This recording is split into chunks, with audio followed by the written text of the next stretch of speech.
So I had two questions, if that's okay. The first Sure. on last night and the second on Maine. You talked about behavior from Democrat lawmakers, a lot of disruptions, and I just wanted to kind of go back to that. We saw Democrat lawmakers not stand for Laken Riley, for Peyton McNabb, for the son of a slain police officer and 13-year-old cancer survivor. What are the optics of that nationally, just in terms of not just the people who were in the room last night, but across the nation? And also, was President Trump expecting this type of behavior when he was crafting his speech? So I gave a quote to one of the media outlets in this room yesterday that Democrats behaving like children would be the least surprising thing of the night. And unfortunately, that quote did turn out to be true.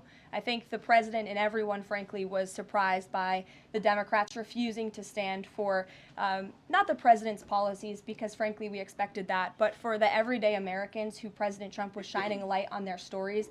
Mark Fogel, for instance, an American school teacher who was detained by the Russians. President Trump freed him. If Joe Biden had done that, they all would have been on their feet, but because of it came from President Trump, they weren't. So we think it's very sad, but we're very proud of the president today, and the American people are the people that this president cares about most, and the reviews are in, and everybody loved his speech.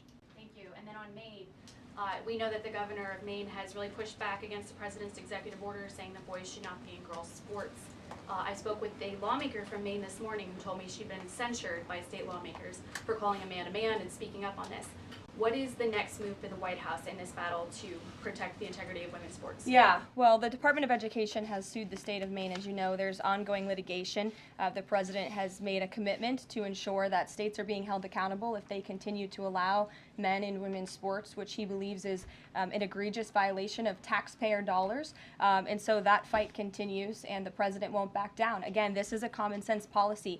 80% of the American people, including more than 60% of Democrats, do not want men in women's sports. So the president will stand by this commitment.